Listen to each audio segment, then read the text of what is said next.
And we are back, ladies and gentlemen, for another week of broadcast excellence here on 1039 WYAB and the Andrew Gosser Show. We're kicking it off. It was a great weekend. How did everybody enjoy those storms? I'll tell you what, I had never been so close to a lightning strike in my life. All the hair on my body stood up. I literally, the strike was behind me, but literally could see the light from the lightning bolt just completely illuminate everything.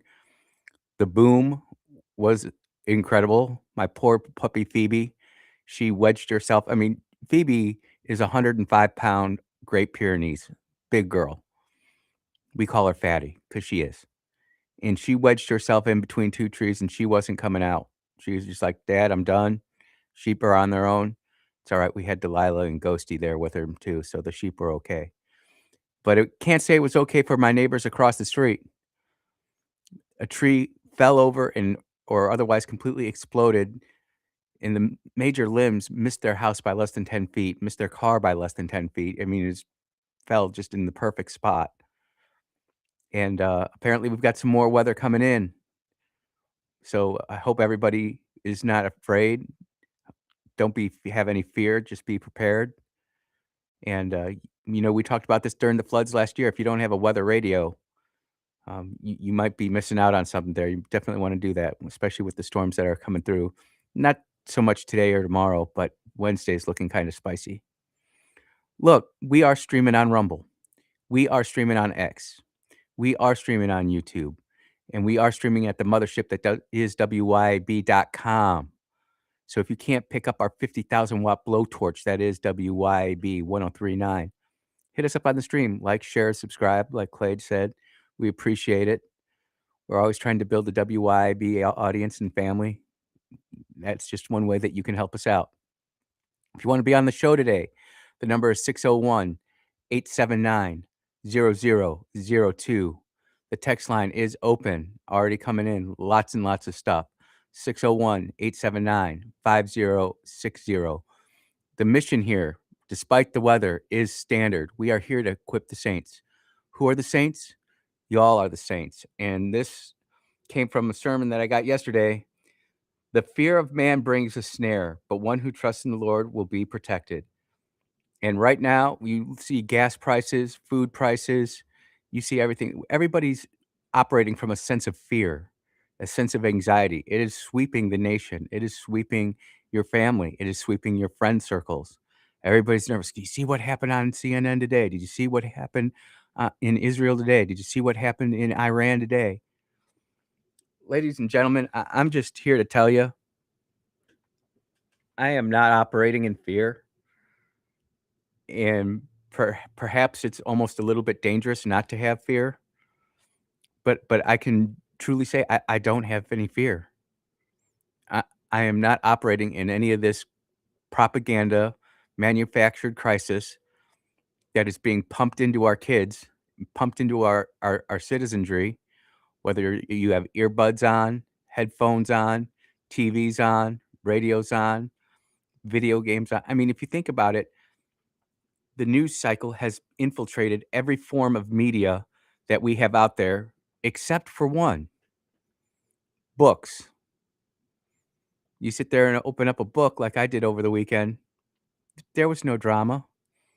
I wasn't listening to what President Trump was saying or what was happening in Great Britain, although that is going to be where we're going to kick it off when we get there. But this fear, and I sense it, especially in our younger generations of kids, they're just getting pumped full of it. And we as the adults, Clay was talking about how Gen X, we were the last analog and the first digital. We have to figure out how to go back to that analog for a little bit. Decompress. I mean, some people can't even decompress.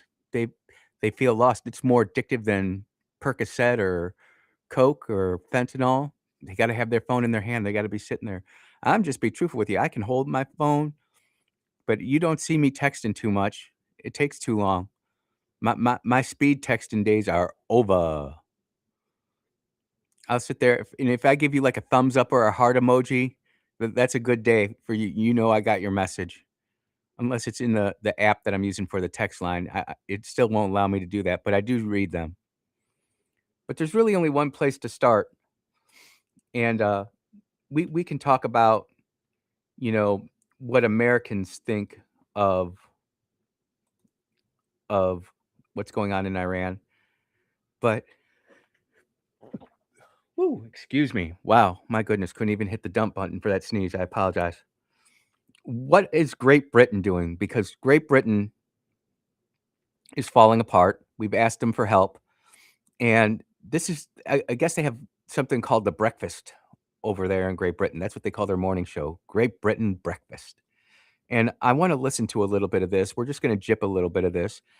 And this might take the whole hour to get through this 10 minutes. But I think it's important that we have a conversation so we understand where our allies are around the world. Because make no mistake about what's happening right now is a realignment of the world, originally through the United Nations and the World Economic Forum. That was all supposed to be one big thing. Well, Trump's blowing that up. And we're finding out that, man, this just reminds me of a movie, which we'll get into. But Great Britain is having a crisis right now. They don't know who they are. Let's listen to these two commentators, and we'll get into it. The Prime Minister has been told by President Trump that the United States does not need its once great ally now to send aircraft carriers to the Middle East. Yes, in that post on Truth Social, the US President said he will remember the lack of British support for his war with Iran, claiming he doesn't need people that join wars after they've already been won.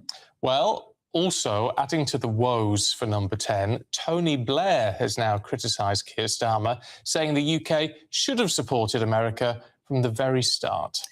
Now, what are these people talking about? The United States was going after Iran. We had enough. 47 years of death to America. That's enough. We've had enough of your two-bit dictator, hate-spreading, terror-spreading organization, Islamic Jihad, Hezbollah, and the other one that sometimes I forget. Islamic Jihad, did I say that one? Islamic Jihad, Hezbollah. Well, whatever, Hamas, that's the other one. They're funding all of it, and we've had enough of it. Israel's had enough of it. We are going to have a talk on Israel because I have a lot of friends who are sitting there doing the Genesis 12, 1 through 3 thing. I mean, then I've got a lot of friends too saying, hey, there's a lot more to it than just Genesis, and I agree. But in this case, the world is a better place without the Ayatollahs running around there threatening all their friends and neighbors. And we asked for help from our friends in Great Britain, who not only did we have to beat the crap out of for our own independence, which we did, but when the true Nazis and fascists started overrunning Europe, we bailed them out again. And now we're going ahead and taking care of this Islamic terrorism, and they don't want to offer us any help. And I'm going to say is Tony Blair is a Democrat. For those of you who don't know the Labour Party in England, he's a Democrat. He'd be kind of like a Denny Hastert type of guy, or yeah, just very, very much to the left, but at least sociable and amicable. Was a very big supporter of the United States when we got clocked on 9/11. And let's just continue with this here. Joining us now, journalist and broadcaster Jonathan Scacciadotti, and it's very good to talk to you this morning. Now, this Jonathan Scacciadotti dude, he's going to go on about a minute diatribe, but it really explains what the people around the world are thinking. You know, we in America, we are so inoculated by our own news, by our own internet, by our own friend circles, by our own news circles, our work circles. We do not do a good job of actually going out overseas and looking into other people's news streams, paying attention to what's happening in, say, Germany, where the Islamic Caliphate is running rampant through Germany, especially in West Germany. East Germany, not so much. West Germany, yes. We don't pay attention to what's happening in France, where they're getting rid of their New Year's celebrations. They're getting rid of alcohol. Some people say that's a good thing, and I'm not going to necessarily argue against it. But they're not paying attention to that over there. They're not paying attention what's happening to England. But this Skeletully guy, he's going to come through here and he's going to say some things, and we're going to talk about it. What do you think of this post on Truth Social overnight? And does it mark an absolute end to the special relationship? And does that matter? Well, it's scathing, isn't it, Anne? I mean, reading what he said, the United Kingdom, our once great ally, once great, and the greatest of them all, is finally giving serious thought to sending 2 aircraft carriers to the Middle East. That's okay, Prime Minister Starmer. We don't need them any longer, but we will remember. I mean, it couldn't really be more scathing, more... And that's the big deal right there, because from what my people tell me is the Ford was supposed to come home and that England was supposed to send their 2 little carriers out there. And let's be clear right now, the aircraft carriers that England has is not the same as a Nimitz class or a Ford class carrier. They don't have the steam catapults. They don't have the sortie generation. They don't have the C2 ISR, command control, intelligence, reconnaissance, surveillance capability that an American carrier does. But you know what? You park your 2 little pipsqueak carriers off the coast of Israel, help do the air defense there. We can send the Ford home. People are complaining about the potties. I just heard another rumor saying that they're not any male potties on there. They're all female, unisex type of thing. And all I'm going to say is the aircraft carrier I was on, the USS America, you needed the whizzers, man. Sometimes that's what you got to do, you know. And let's be honest here. The problems that the Ford is having with its potties is nothing that hasn't been experienced with every carrier that's out there.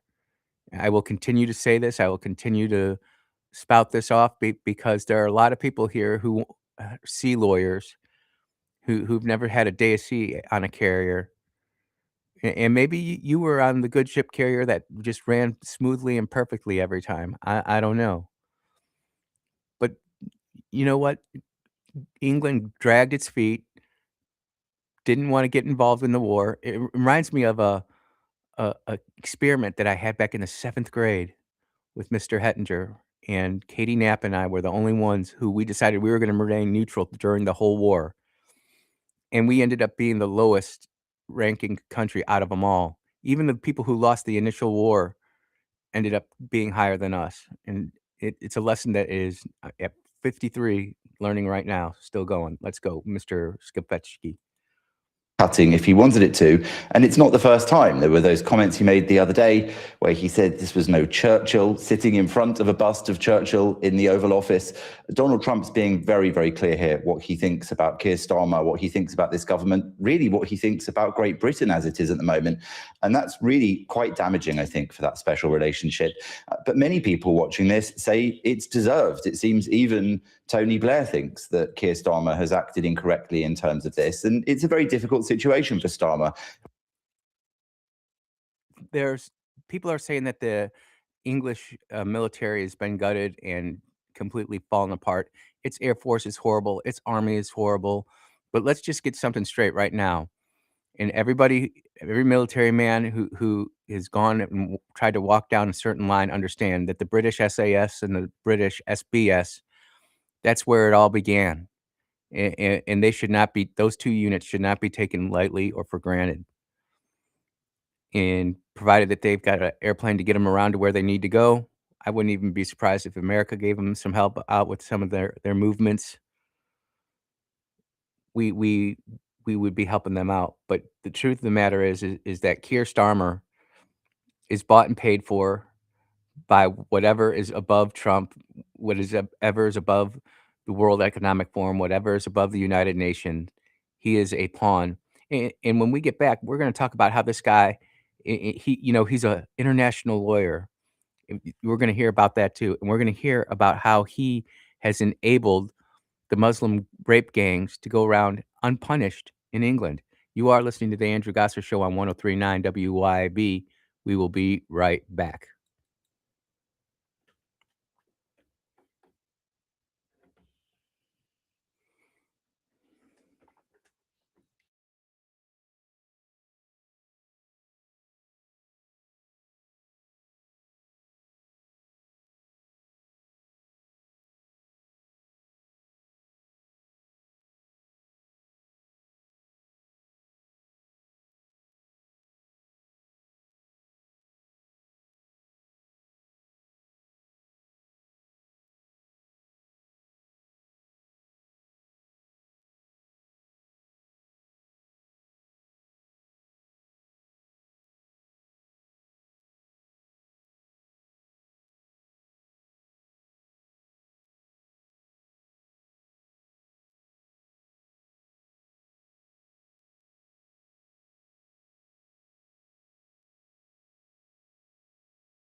Yeah. Welcome back to the Andrew Gosser Show on 1039 WYAB. Got a text. Andrew, you're nothing more than an Islamophobe. What is an Islamophobe? Do I have a unjustified fear of militant Islam?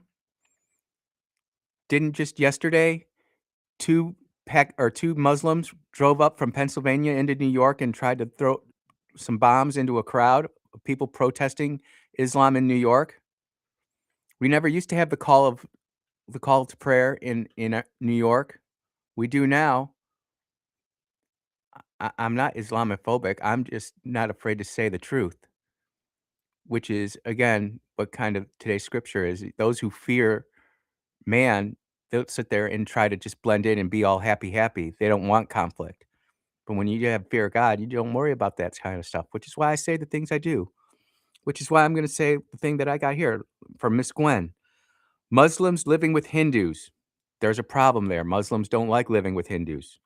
Muslims living with Buddhists. There's a problem there. They don't like living with Buddhists. Muslims living with Christians. Well, nope, they really don't like it. They tolerate it, but they don't like it. Muslims living with Jews. Nope, they're at war.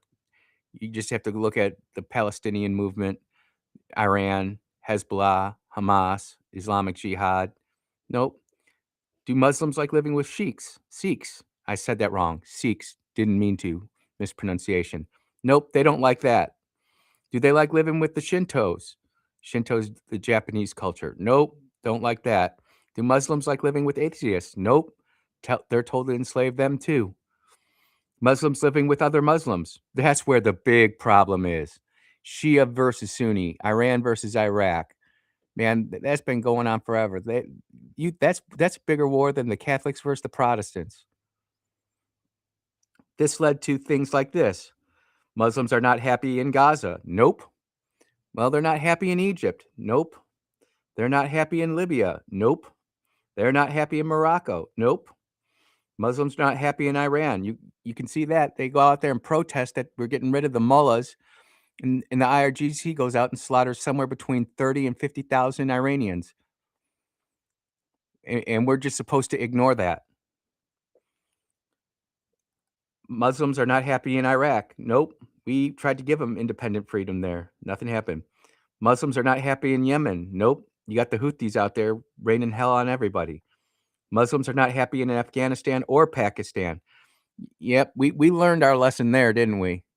We learned our lessons in Afghanistan and Pakistan. Let's take a phone call. Let's see what happens here. There, didn't we? Hey, go ahead. You're on the air. I just got a question while you're talking about this subject. How do they go from the hottest place on the earth, like right there close to the equator, to Michigan? Nobody I know wants to go from the hottest place to the coldest place. Like, how did an entire group decide to move to Michigan? Oh, are you talking about Dearborn, Michigan, where all of a sudden Yeah. one day it is 89% Christian and the next day it's 89% Muslim? Well, you'd have to go back to the State Department.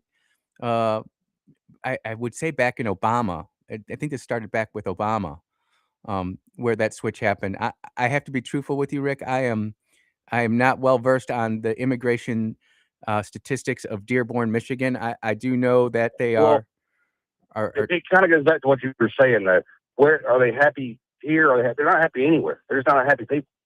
We're getting there. They're not, but there are places that they are happy. I'll read them to you. I'm waiting. This let me get hold on a second here. I'm going to the picture. I got to go back to Miss Gwen. You know, like how Facebook all of a sudden you click off of it for 1 second and it's gone. And it's gone. It's truly diabolical. Unless it's something you shouldn't be looking at in the first place, and then it'll be right there when you get back. Yep, I'm searching it, and I might not get it back because now it's burying it. I got it from Miss Gwen. She's a great political friend of mine. I can't find it, but the places that the Muslims are happy, they are happy in Germany. They're doing a good number there. They have no regulations there. They can do literally. They can rob you if you've got to stop them you get more jail time than they do for the actual crime that they committed that you stopped them from doing. They're happy in France. Well, it's the same thing there. They're happy Because in you Great. can- They're happy in Great Britain. It's not that they have control; it's that it's a two-tier system. Yep, and they're also happy here in America because they're getting everything they want on a slow boil, and they're taking over. Well, do you know in the fraud cases that got brought up? One of them in Michigan got arrested for fraud, faced a jury of their peers. They were found guilty by the jury, and then the judge says, "Nah, I'm just going to let you walk," and they let them go of stealing millions of dollars. Yep. There's some more places that they're happy: Belgium, Italy, Sweden, Canada, Norway, India, and they're happy in almost every other state that is not Islamic controlled, because this is just going to show you, ladies and gentlemen, that this is their whole mission in life is to just expand the caliphate and take away all the rights of the West and turn it into a Middle Eastern hellhole, just like Iran. Do we want to fight that war, or do we just want to ignore it? You got the people. Well, you can't move your way into the country on this one. Like, you can't just get out into the county on this one, because oh no, if they take over New York, they're going to take over Kansas City. They're going to take over Austin. They're going to get all. You can't move your way out of this one. You got to stand up. You got to start calling. You got to make it. You got to put heat on the politicians to make this stop. And it's the only way it's going to work. And the reason I bring this up, Rick, is because we are in Mississippi. We are an R+12 to R+18 state, depending on how you want to do it. These laws that were brought up in the Mississippi House this last session should have all been passed like a zillion to one with absolutely no questions involved. But they all just got left to die in committee. Judiciary A, I believe it was. Maybe B, but it was one of the judiciary committees. And it even got favorable seating. It was just a single committee it had to get out of. It's just, Rick, it's the one of the things where we just have to continue to point this stuff out over and over again and hope people wake up. Go ahead. Do you know what Epic City is?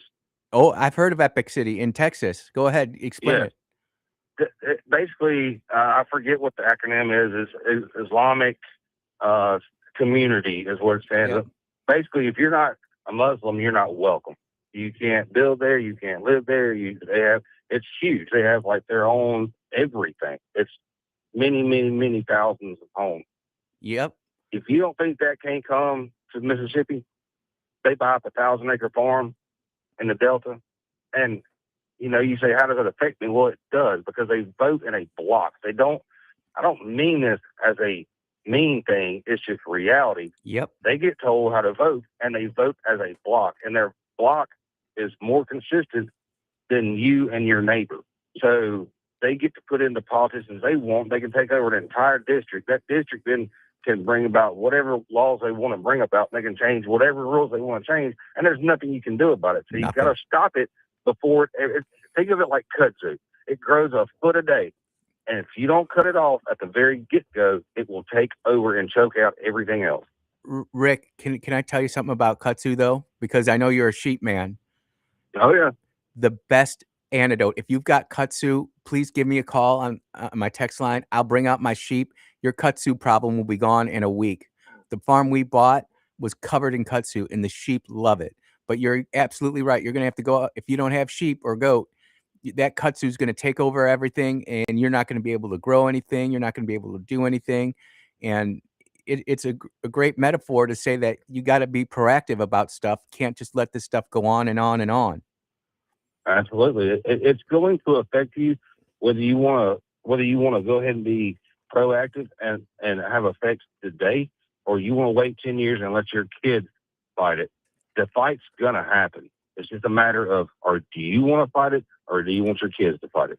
Well, and look, people are saying, I'm getting texts right now saying, oh, you're over exaggerating this. What about the terror attack in Austin? The guy that said he was not Somali, Senegal. He was from Senegal, property of Allah, with an Iranian T-shirt on underneath, went in and shot up that club. I mean, they're already here. and they're just waiting for it to bubble up to where it becomes commonplace. And what I'm trying to explain to Mississippi and everybody who will listen is that if we don't start passing some of this stuff now, I'm telling you right now, in Flowood, Mississippi, where I go to get my blood drawn, the primary language is English, and then it's in some type of Arabic script. It's not even in Spanish anymore. And so Well, it's a point where we want an American culture or do we not? It's really that well, simple. for the people that think that I'm overreacting, and I might be, I'll give you that, I might be, but somebody's got to be on the extreme this way because everybody else is dragging their feet, and I'm trying to pull you along with me. And maybe if I can only get a quarter reaction out of you, maybe that'll be enough. So maybe I am being extreme. But I know that whenever 9/11 happened, if you had played the call to prayer in New York City, that have found you and drug you up the street. Yeah. I know that they're playing it right now every day. Every day. My cousin lives in New York. She tells me about it, and it spooks her out. And you know, the thing about New York, and people don't realize this, Rick, is that whether they get kicked out of New York and New York goes back to itself, or whether it completely It falls, doesn't matter. they win because they've done that. Just like in Minnesota, how they've changed the flag. That even if we get it all back to where it was, they won that battle, and it's going to be a fight that I don't think the American psyche is prepared to attack. I think they're more worried about playing king shot on their iPhone. I'll give you the last word, my friend. Well, it's one of them things where you can't just sit around and talk stats and wait for the next football season. And if you knew what was going on as much as you know how much the next quarterback is getting paid, Yep. or how they just changed the regulations so that if you're playing for college football, you're tax exempt. You can be versed in everything. You don't have to be solidly focused on just sports. Just learn something. Just learn a little bit. Just figure out why the clock ticks the way it does. Because there's things out there that are affecting you whether you know it or not. And it's going to be you or your kids. Somebody's going to have to stand up for it. Yep. We are what we consume. If we consume college football, hey, we are going to be college football experts. But unless you're an LSU fan, then no matter how much LSU football You'll never be an expert. But in all seriousness, you are what you can consume, and people are not paying attention. They're not looking out around the public around them. They're not taking survey of what's going on in front of them, and we're oblivious to it. And we're just going to wake up one day and say, "What the hell happened?" We can't use New York as an example, Dearborn, Michigan, as an example, Minneapolis, St. Paul is an example, Austin, Texas is an example, Epic City is an example. I mean, how many more examples do you need? I guess the one that moves next door. I don't know. I don't know either. Brother Rick, it's always great to talk to you, my friend. I got to take a break. Have a good one. Yep, have a good one. That was Brother Rick, ladies and gentlemen. You are listening to 103.9 WYAB. We will be right back.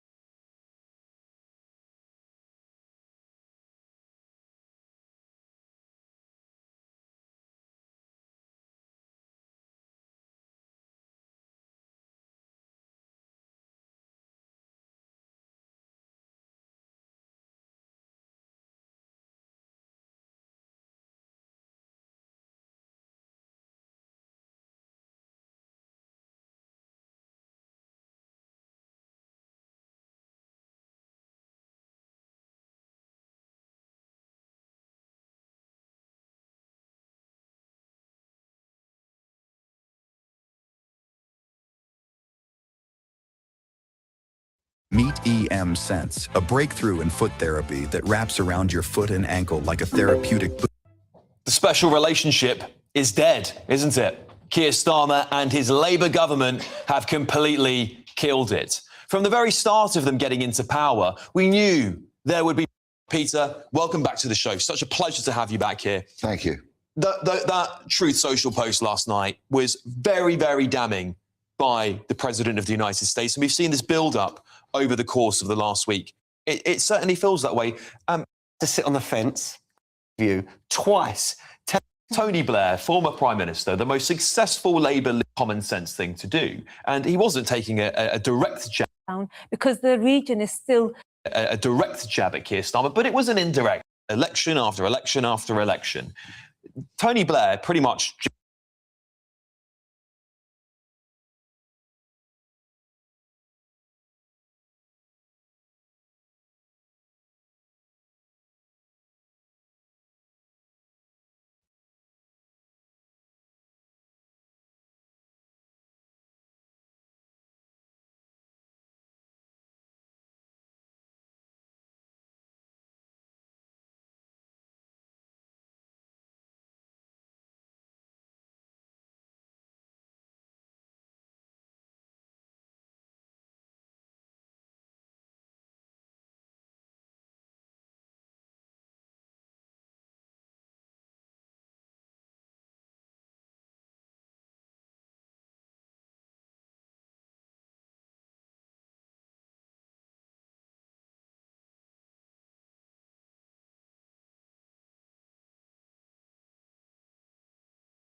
Oh, yeah. Only on the Andrew Gosser Show, 1039 WYAB, will you hear brutal, honest talk about what's happening in and around the world and how it affects us right here in Mississippi. Rick, it was a great call. Some other countries I didn't get to talk about. You know, Muslims are not happy in Lebanon right now. The parliament in Lebanon just passed a ruling saying anybody who's attached to Hamas will be arrested.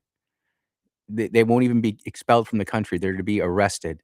You know why? Because they're sick and tired of the crap that Hamas was doing inside their country. Nigeria is not happy with the Muslims. We had to go in there and they're slaughtering hundreds of thousands of Christians. You don't hear anything about them.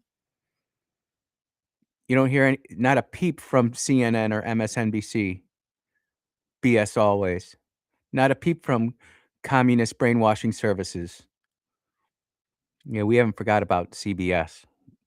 I was working on them last night with my grok. Let's see, who else? Kenya, Sudan. They're not happy. No one's happy. And I've got so much audio from Great Britain because it's almost like Great Britain's like, oh my gosh, we have a problem now. And you've got all these men sitting around here discussing, you know, basically Great Britain throwing the United States, its closest ally. Let's be truthful. If the United States said, Great Britain, you're on your own, they would be truly screwed. They'd be truly screwed because whether we want to admit it or not, the United States of America is the greatest nation on earth. I say because of how we wrote our Constitution and our Bill of Rights and how we acknowledged God the Creator. But that's just me. That's just me. And we're sitting here talking about this and listen how Great Britain tries to respond to all this. just spilled it out, didn't he, the other day, and said, this is just the common sense thing to do. And he wasn't taking a direct jab at Keir Starmer, but it was an indirect one, wasn't it? I think the fact that Tony Blair took us into a war, an unjust and illegal war 24, 25 years ago, that's all we need to know about him. And he should just... So she is complaining that Tony Blair took Great Britain into an illegal and unjust war over 9/11 when the Twin Towers got smacked up, when our Pentagon got smacked up.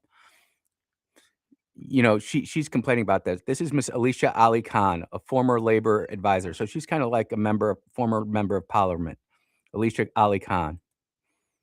Shut up and sit down, because the region is Whoa. A direct jab at Keir Starmer, but it was an indirect one, wasn't it? I think the fact that Tony Blair took us into a war, an unjust and illegal war 24, 25 years ago, that's all we need to know about him. And he should just shut up and sit down. Because you know what? I think you should shut up and sit down, throw your butt in a burqa and fly your butt back to Iran, and then go have your comments. Go say those things then to the mullahs and the clerics over there. See how this works? They take advantage of our laws. They take advantage of us. They get on national platform, and then they sit there and talk about how they're oppressed, how everybody else is hurting them. She doesn't even have a hijab on, for crying out loud. What kind of Muslim are you? Because the region is still recovering from his intervention, the fact that he went into this war with George Bush at the time, and for what? Weapons of mass destruction that were never found because they never existed. And I think Keir Starmer's approach is a measured approach. He's taking his time. He's looking at the evidence. So here, this is exactly what they do. They sit there and they say, oh, we'll take the moderate approach. We'll just go slow. We'll just slowly bring Islam and creep it in. We'll just slowly start playing a call to prayer in the morning. We'll slowly get rid of your Christian traditions that served you well over the last 300 years or longer. We'll just go ahead and do it that way because we don't like you. And he's seeing if it's legal war or an illegal war. And what the hell is a legal war? Can somebody tell me? What is an illegal war? People are out there. Good morning, Miss Stacy. They're sitting there trying to talk about all these different things and try to trip us up just to slow us down from finding out the truth of what they're actually doing. They're taking over businesses. They're taking over property. They're taking over schools. They're taking over radio. They're taking over television. And you know, these smug reporters are sitting there saying, like, well, it's a good point. It's a good point. And he's doing the right thing. This is exactly what we should expect from a prime minister who is a lawyer, who is a human rights lawyer, and who has seen what happened with... So that's it right there. You got to be a lawyer, a legal lawyer, a human rights lawyer, international lawyer, international law, which actually has no bearing on anything. And I'm quite certain that this woman, now that I'm looking at her, she might be part of this new Special Forces Operation Unit that I was told about last week. I was asked not to bring it forward and not talk about it, and I'm not going to. But this is the type of candidate who could be part of that unit, because she is absolutely spewing nonsense. And if you're upset, and you should be, then we should be figuring out, hey, how do we stop this from happening in Mississippi? Not just America, because it's already happened. You know, Rick brought it up, Dearborn. It's happened in Seattle, Portland, Minneapolis, St. Paul, New York, Austin, Texas, Epic City, Texas. This war, the invasion of Iraq, the Afghanistan escapade. And you notice how she always throws in the Muslim accent when it comes to countries, but then she'll go back to speaking perfect English. As well. And the region is still recovering. So to see this happening again is actually, it's like deja vu all over again. Peter, what do you make of that? Well, it's not an invasion yet, OK? There haven't been ground troops, so I need to correct you on that. It's been an air offensive. And let's take a look at Iran, if we must, OK? We've heard of terrorist groups like Islamic State and Al-Qaeda. Iran is the manifestation of what they want. That's what they want. Extreme Islam, with women subjugated, no rights, treated as third, fourth, fifth class citizens, barbarism, murdering people who actually object to the oppressive regime. That is Iran. And that's where we're going to have to leave it because we're up against a commercial break. But that's the whole gist of it. And you notice how she was coughing while that dude was talking. That's another tactic that they did. You didn't get to hear the whole interview. I'll try to post them both up on X over during the break or top of hour break. But whenever there's a good point, there's always a cough. And it's irritating to me. It's maddening to me because there are really good people out there who just want the best for their family and for their children, but they're not willing to fight for it. They'll just go swim in the flow. It's kind of like the chosen fish. You know how the school of fishes swim in one way and the others are swimming the other way. It's hard to swim against the grain, but that's when you know you're doing it right. You are listening to the Andrew Gosser Show on 103.9 WYAB. We will be right back.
And we are back here at the Andrew Gosser Show. We are moving and grooving.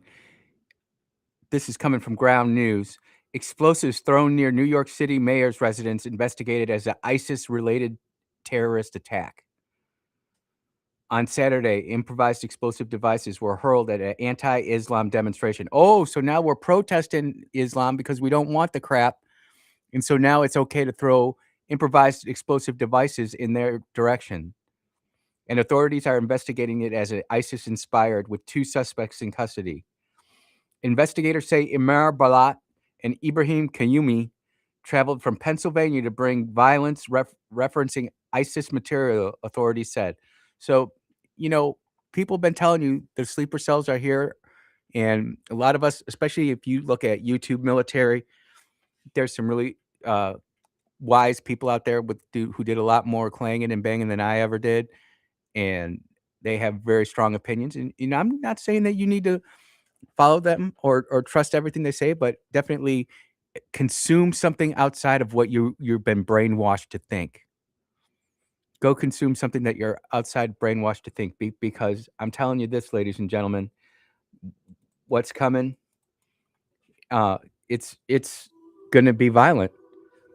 And we can do things right now to try to prevent it, to try to stop it, especially here in Mississippi. We should be on the leading edge. The New York Police Department bomb squad found the device thrown at the protest yesterday was an improvised explosive, not a hoax or a smoke bomb, and described it as a jar wrapped in a black tape with nuts, bolts, screws, and a hobby fuse. And what does Zorhan Mandami say about it? He doesn't call it a terrorist attack. He doesn't mention the attackers' names. He doesn't call it for what it is. He goes and complains about other things. This guy is the guy who can't even get the trash picked up in New York. He's the one who's allowing the street vendors all over the place. I'm telling you, New York is a complete cesspool compared to what it used to be. So many New Yorkers went out and voted for this, and now they're sitting there wondering what the heck happened. Well, you happened. You weren't paying attention. You didn't call your state rep. You didn't call your state senator. You didn't get involved in local politics, and now you're sitting there wondering why your house is on fire and the world is turning into complete madness. Look, we're just getting started. We still have a whole nother hour on the Andrew Gosser Show. We've got to talk about education in Mississippi and how it's going the way of Illinois. You are listening to the Andrew Gosser Show on 103.9 WYAB. We'll be back in about 8 minutes.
Hour two, here we go on the Andrew Gosser Show on 1039 WYAB. We are moving and grooving. We are streaming on Rumble. We are streaming on X. We are streaming on YouTube. And we're streaming at the mothership that is WYAB.com. So if you can't pick up our 50,000 watt blowtorch, hit us up on the stream. Also, give me a follow on X at Andrew Gosser, AndrewGasser. I posted those 2 video links to Great Britain. There's so much in there. I could actually spend the whole next hour talking about just some of the things that were talked about in those 2 interviews.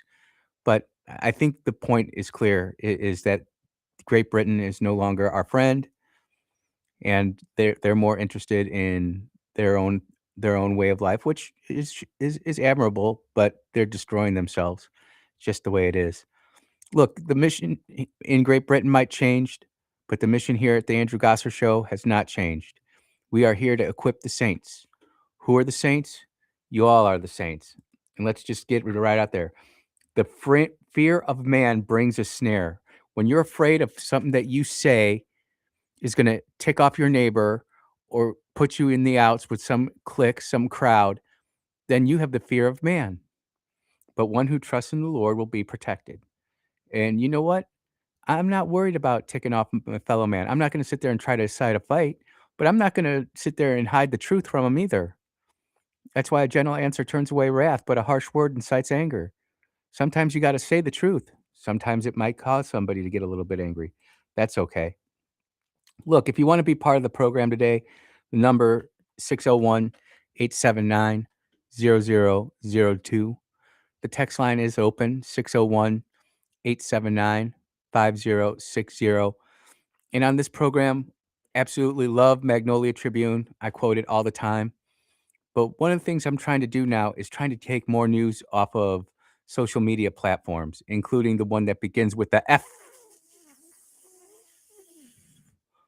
But we don't say the name because they're a bunch of communists, rascals. And this is from Russ Letourneau himself. And when I was reading this, I've been saying for a while that Mississippi is just like Illinois back in 1992. And some of our politicians, most of them unknowingly, but a few of them knowingly, are trying to turn Mississippi into Illinois. Andy, what do you mean? This is how Illinois crashed. We first went through the education thing that we're going through right now. And then we went ahead and went full in with this Medicaid for all crap. And Illinois now is a giant blue sucking sound in the middle of the country that is like a black hole. And Russ Letourneau went on that platform that begins with a F and had 2 posts. And I thought they were so thoughtful and so engaging. I'm just going to use them as content. So Russ Letourneau, thank you for your post. And here we go. If you read the headlines in December of last year, every news outlet in the state, including the one I run, reported on a staggering number of teacher vacancies, over 5,000, and largely attributed to poor compensation. These headlines occur because reporters often accept the press releases at face value without even a modicum of critical thinking and curiosity. What have we been talking about? People can't think anymore. They look at the headline, they consume it, and they move on to the next thing. Chicken or beef, chicken or beef, chicken or beef. If you know, you know. It's terrible what the teachers unions are doing to Mississippi. If you want to see what they do, go look at Illinois, go look at New York, go look at California. The actual picture is more complicated and, dare I say, more nuanced. I added that.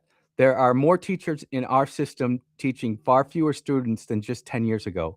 Think about that. There are more teachers teaching now than there were 10 years ago, yet there are less students in the system. What gives? The student-to-teacher ratio has dropped by nearly 2 students for every teacher in that period. That doesn't mean that there weren't vacancies in particular subjects or grades or locations.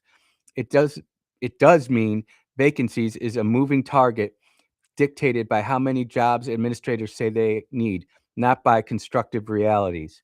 And how many times have we come on this radio show and talked about how the administrators are taking up all the resources and it's not getting to our teachers? And Russ is diligently pointing out that we're being manipulated through headlines, dutifully reported to us by the communist brainwashing service and others. In that same period, per pupil spending has increased by 55%. So we're spending 55% more per pupil than we did 10 years ago.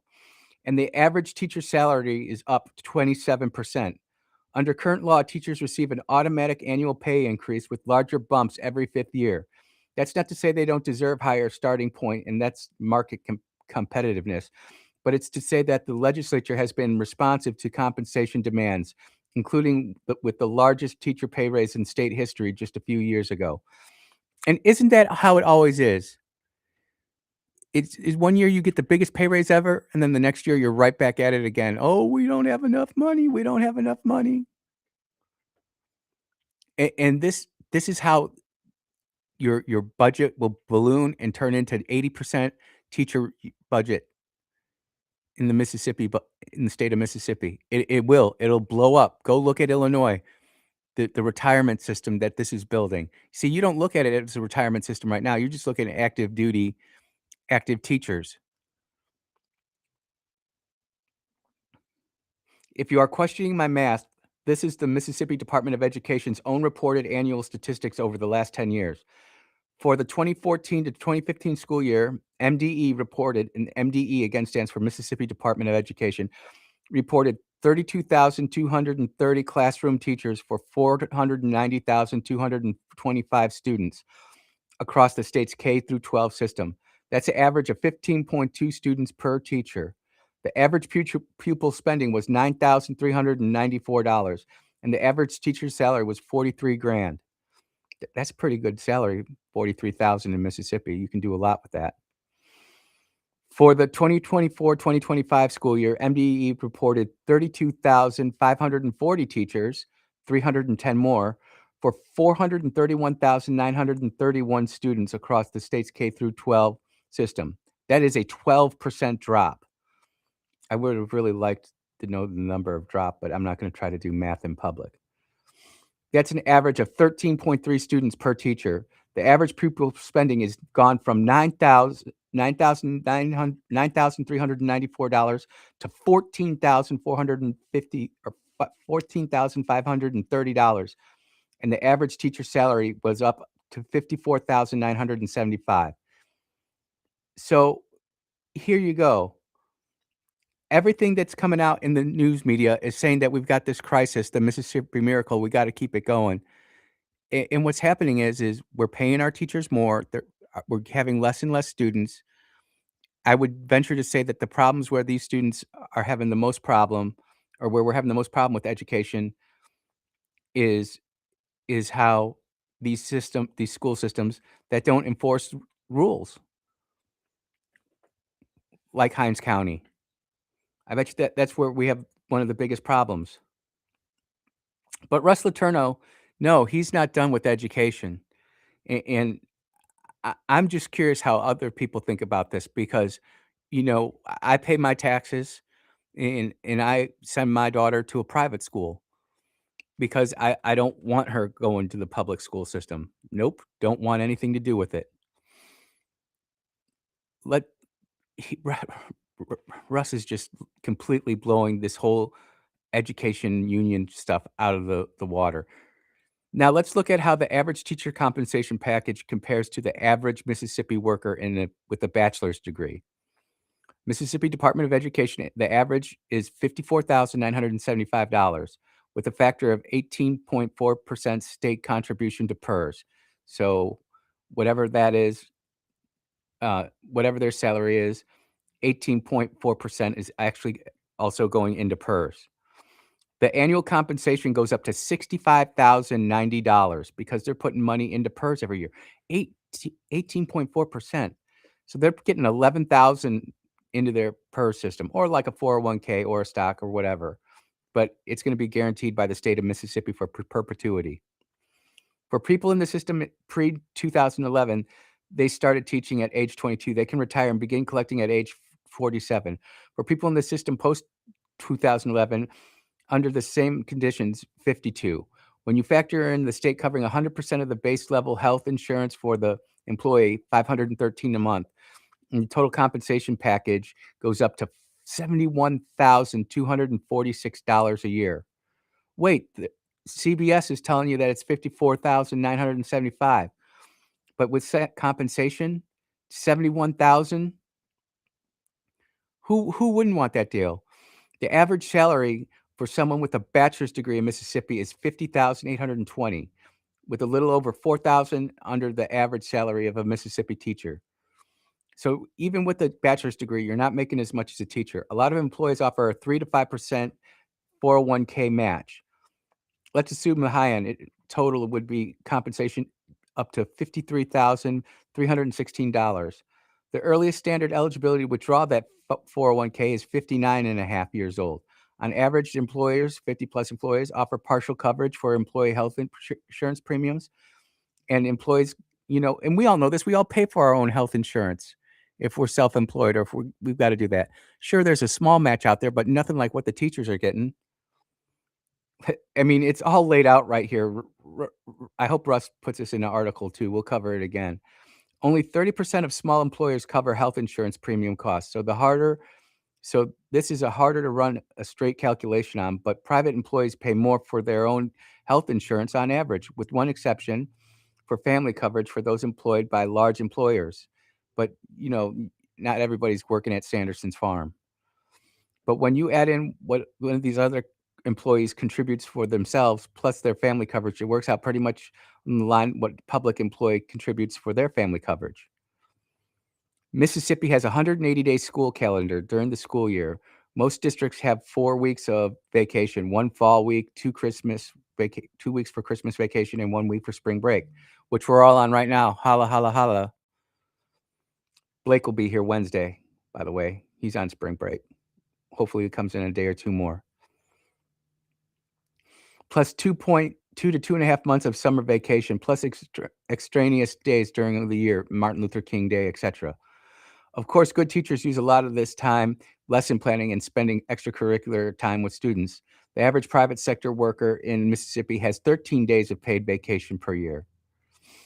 Is it fair to compare bachelor's degrees? Who will graduate with an education degree uniquely qualified, more intelligent than the average bachelor degree bearer?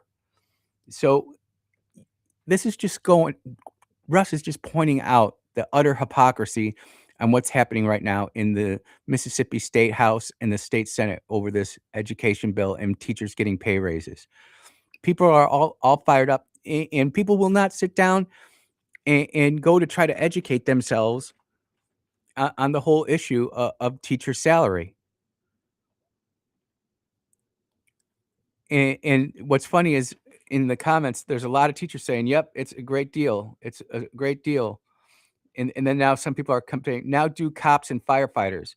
Well, Lauren Esmeller Watson, cops and firefighters don't get the summers off. They don't get 4 weeks off during their work year. That's a pretty terrible comparison you did right there. You might want to crawl back under the hole that you crawled out from. It is absolutely incredible to me to watch people try to grift using teachers in education when the quality of education that our kids are getting, yep, they might be passing the base tests, but they don't have critical reasoning. They can't do the basic math, or let alone the advanced math. Sweet Bee and I talk about it all the time on our farm. If we couldn't do algebra and geometry, we'd be screwed. We would be absolutely screwed. You've got to be able to do it. And gratefully, our daughter can do it, but it is not as fluent and it is not as simple for her as it is for us. And maybe that's because we have life experience. But when we talk about it, we're like, she should be getting it a little bit easier than she is. And I'm not putting my daughter down because she's a hard worker and she busts her butt. She's not afraid to get all muddy and dirty in the morning and then dress up like a doll in the evening. And there's a lot of guys and a lot of fathers out there. There's a lot of mothers out there that would kill for the daughter that the Sweet Bee and I have. And we love the Sweet Toots. You are listening to the Andrew Gosser Show on 103.9 WYAB. We'll be right back.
Oh, yeah. It is the Andrew Gosser Show right here on 1039 WYAB. People checking in. Rick saying the cough is like the emergency broadcasting system. Whenever the conservatives trying to get off a point, they got a cough. Whenever we're about ready to blow up Mississippi for justice, world justice, the emergency broadcast system kicking off. Can't even make that up. It's funny because my mom's checking in, was talking about that over the weekend. I'm like, have you ever had this happen before? No, nobody's ever heard it happen before. It happened to us. It's just a weird fluke. I went and bought a lotto ticket, didn't win. Shucks. But I want to get back to this education thing because the teacher sympathizers, and I sympathize with the teachers. I know some of them who work inside Jackson Public Schools and the things that they have to deal with.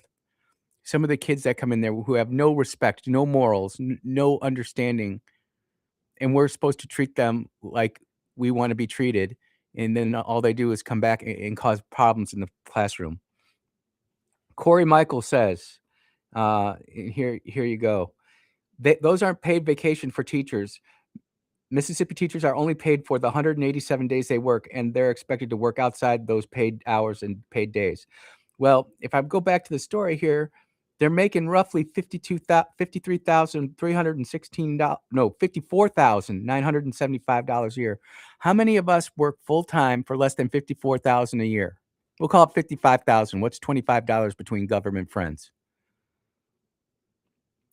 So you're telling me you're going to get paid $55,000 plus another 18% going into your 401k plus another matching for your health care. And this guy is sitting here complaining. Corey Michael, I said teachers spent their own time lesson planning on extracurriculars, which they do, unless it's like Rankin County where they get specific lessons that are already prepared for them, where they have to teach the LGBTQ LMNOP agenda. Then there's not too much lesson planning that needs to go on there. Teachers still have way more time off than the average private sector worker. It's not even close.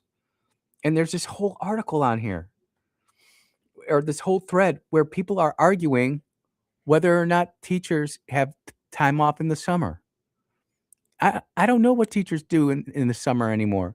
I know what Mrs. Wagner did. I know what Mrs. Quill did and Mrs. Sturm did. I know because they would hire us for $2 a day to go clean their classrooms for the summer, and we pack away all their stuff. They'd take their stuff home. We wouldn't see them. And then the week before school started, we get a note from, I can't remember the administrator's name. Oh, I can see her face, but I can't remember her name. Shame on me. But the teachers would call us in. We'd help clean up the classroom again, get it prepared for the school year, and off we'd go. Is that not how it works anymore?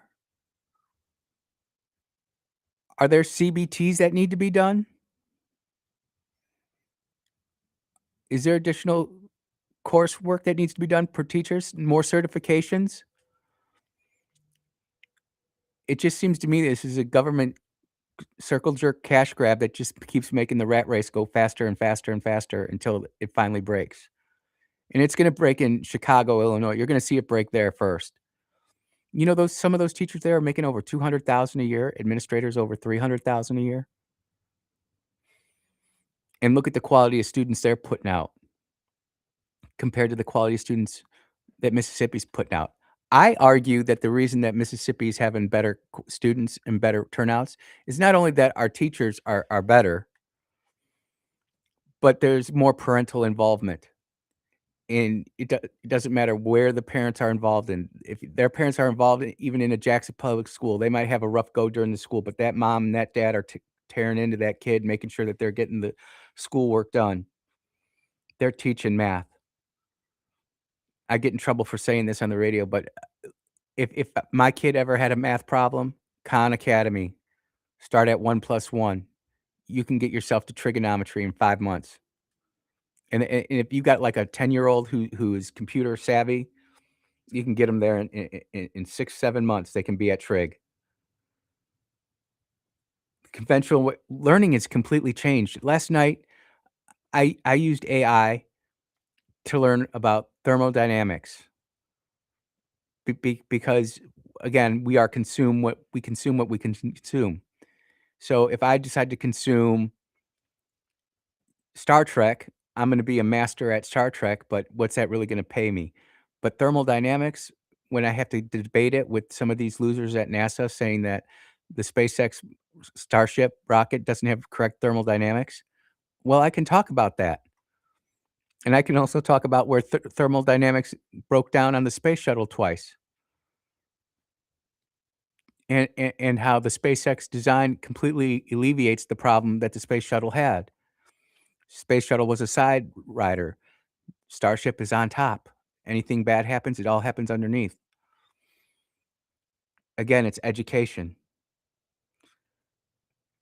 Let's go on to something else here. I just saw that from Russ Letourneau, and I love Magnolia Tribune.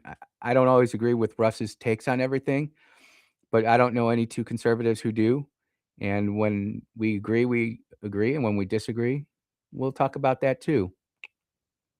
Going to ground news. And you heard about this during the top of the hour break, but I'm going to talk about it right now. 5 Iranian women soccer players seek asylum in Australia after leaving team's handlers report. 5 members of the Iranian women's soccer team signaled for help from their team bus during the Women's Asian Cup on the Gold Coast, leading advocates to seek protection for them from the Australian government. Iranian state media accused the players of dishonoring their country for not singing the national anthem and suggested they could face severe punishment.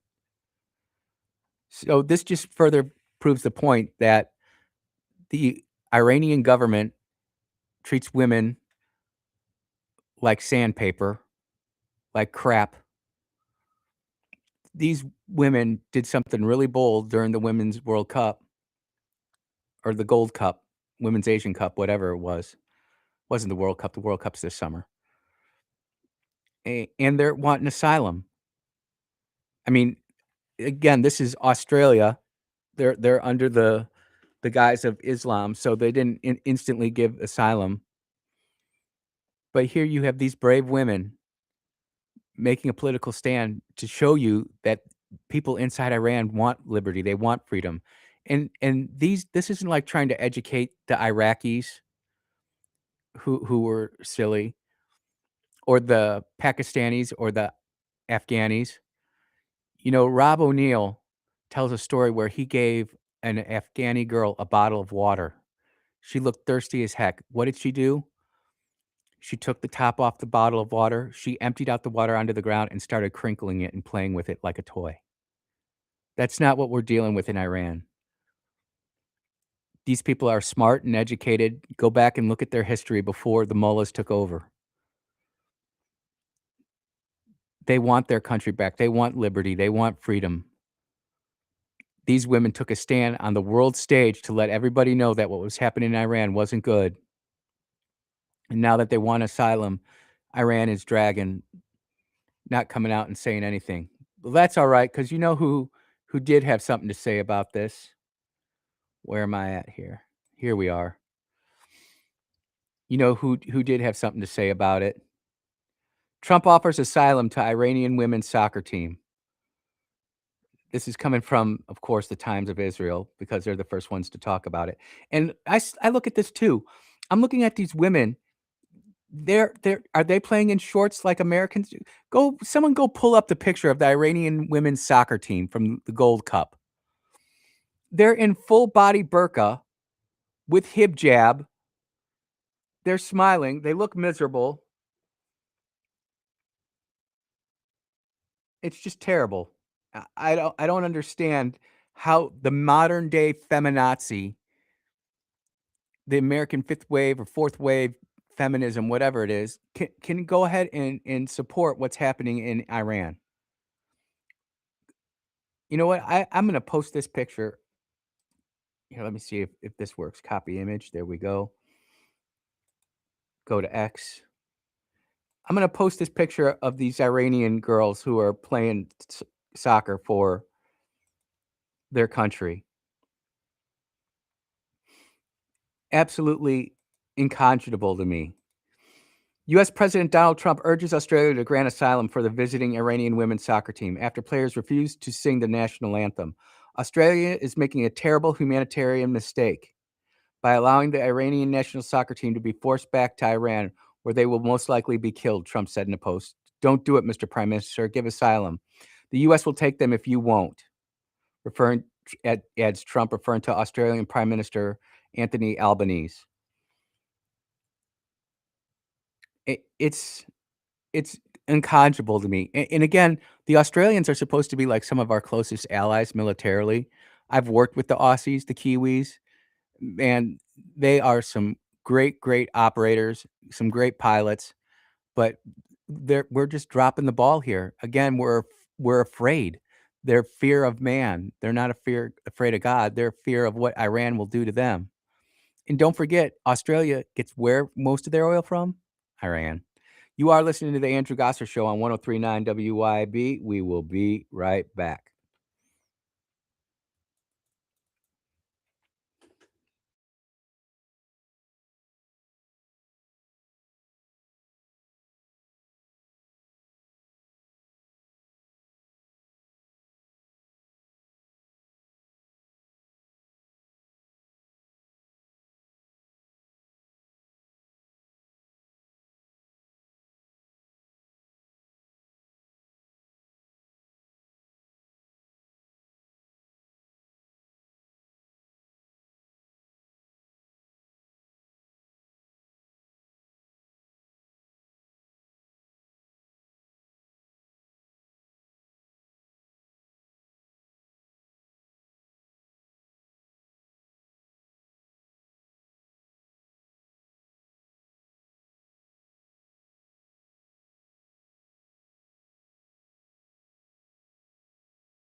Oh, yeah.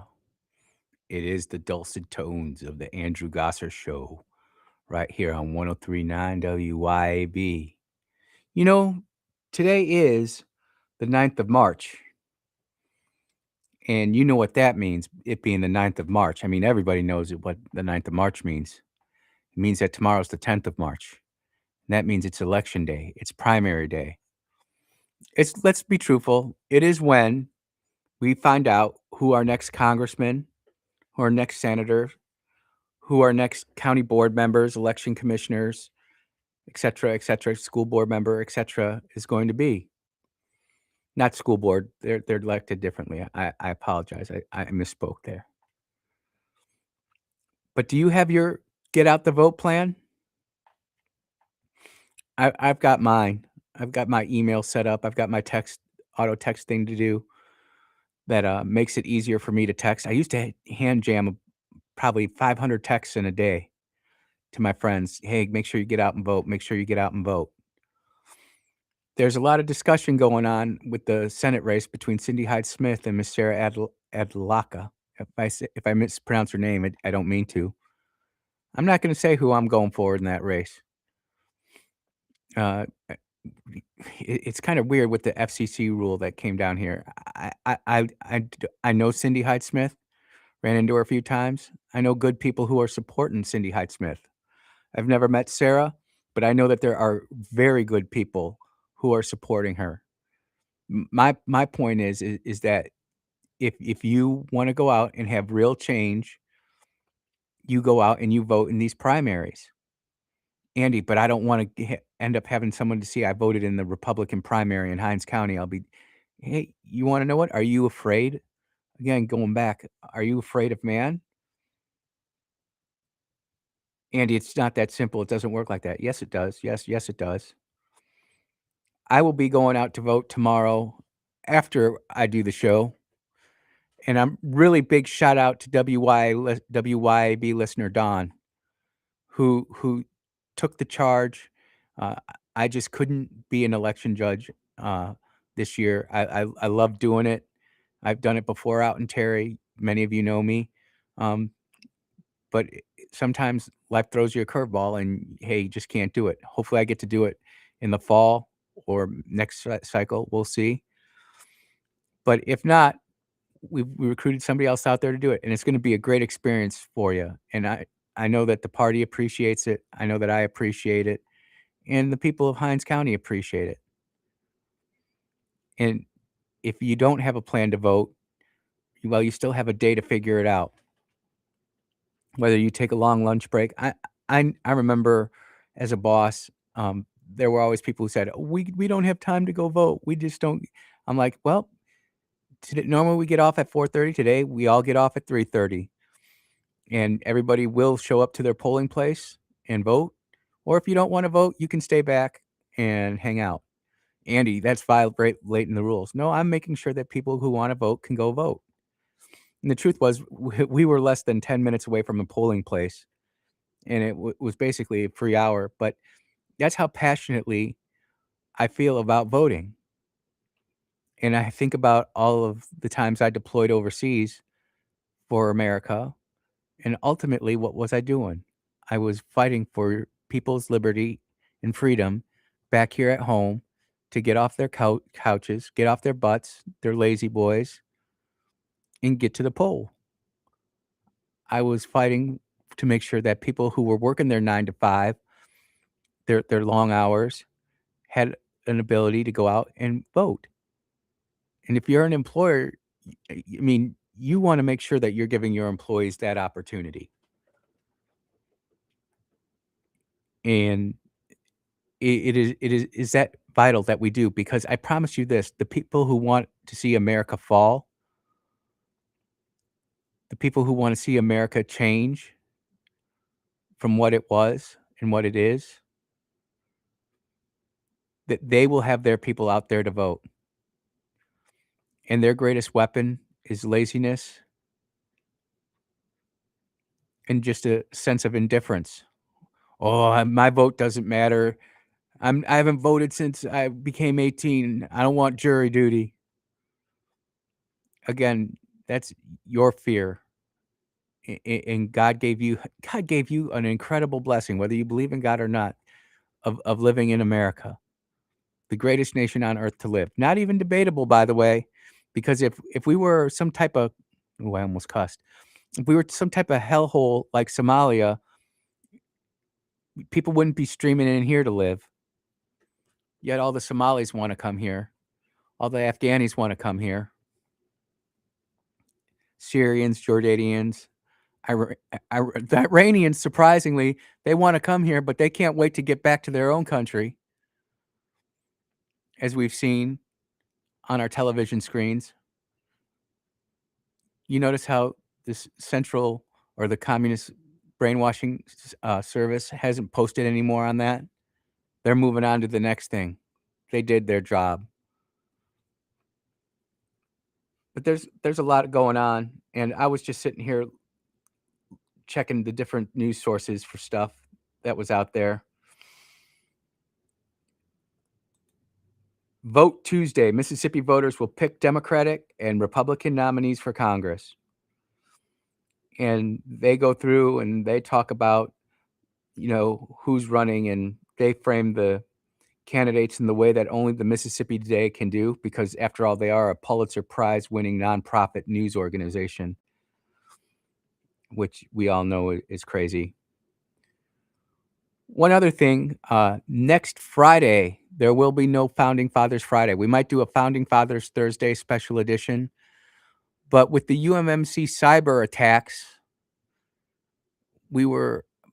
my scheduled procedure was supposed to be during the middle of that, and we opted to get it first available, and the first available means next Friday will either be a rerun or hopefully we can get somebody to guest host the show. It just is what it is. I always like keeping you guys in the loop of the stuff that's going on with me. I know it's a little bit early, but we're going to take our last commercial break of the show. And when we get back, we'll go ahead and we're going to take a long approach to land the plane. We're not going to do one of these Navy breaks or one of these Air Force breaks. We're going to glide this in like a 737. You are listening to the Andrew Gosser Show on 103.9 WYAB. We will be right back.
Grokosaur, you there?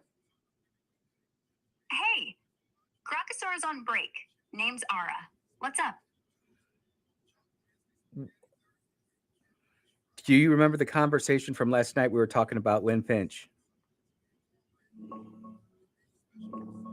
Yeah, I remember. Lynn Finch, the one with the weird bird-watching obsession. You said she kept texting you about owls at 2 a.m. What about her? I don't remember talking about that one. Thanks, Grok.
Yeah, we are back on the Andrew Gosser Show on 103.9 WYAB.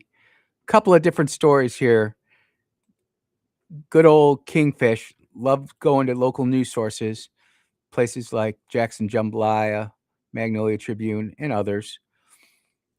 First story was, and I believe Clay covered the lady who just went full West Ham United in McGee in the Walmart on Saturday. They finally posted a picture of her. Her name is Sophia Angelite Ducksworth with felony malicious mischief. And I wanted to play the video, but the video has been taken down. It just goes to show you that if there's something out there that they want to take down, they will take down. But if not, then they won't. But what's really more interesting to me was a story that was posted yesterday, I believe. How Detroit came back and canned Jackson. Now, I know I take a very controversial view when I say that I think Jackson can come back, that Jackson can be rehabilitated. And if you are not following Kingfish, he comes back and talks about how the city of Detroit, which, was in financial mess, political mess, it was just terrible. Race riots, city bankruptcy in 2013, 2000 crime rates were soaring. Roughly 200,000 residents and businesses had fled the city. That's more people than are in Jackson now. But Kingfish has this posted, and I just want to say it because it brings in a component from the article. So this article is something that Kingfish quoted. It wasn't something that he wrote personally. In 2013, Mike Duggan, a former county official and hospital executive, was elected mayor, improbably as a write-in candidate. He was the first white mayor elected in nearly 40 years to lead the city, whose population had become predominantly black and whose political culture for decades had been dominated by a Democratic Party race and patronage machine that thwarted every reform at every turn. That does sound like Jackson, where people are trying to do the right thing. And it seems at every turn, we've got some reason, some excuse given why we can't do something. One of the greatest people I ever worked for, Colonel Holloman, 455th EOG out of Kabul. Dude, I'll never forget it. The greatest one-liner.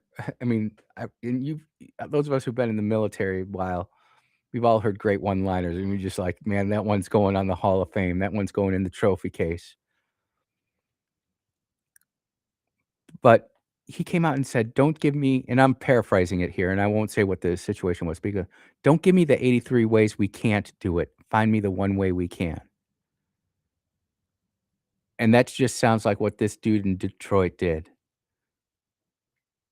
He ran as a write-in candidate. I also have a friend who ran as a write-in candidate after they kicked him off the ballot. I hope Paul ever gets to come on. Libertarian point of view, but it just goes to show you that the system is not infallible. The system does crack. The system does break. Elections do have consequences. Education means something. Are you reading up on what's going on with your local elections for tomorrow? Or are you worried about K-pop demon hunters? Are you getting smart on your county board or county supervisor candidates? Or are you worried about the latest TikToking dance and trend that's going through? Speaking of TikTok, I need to do more of them. And people are following me, and I haven't posted a TikTok in a while. I guess it's just the older we get sometimes, the more and more we find the things that we thought were important are not important. And the things that we thought were going to be there forever are not there. So much going on in the world today. So much to be distracted upon. Iranian soccer team, new mullah pointed out in Iran. What's the over-under on him anyway? How long do you think he lasts before he assumes room temperature? I think he's going to last a little bit.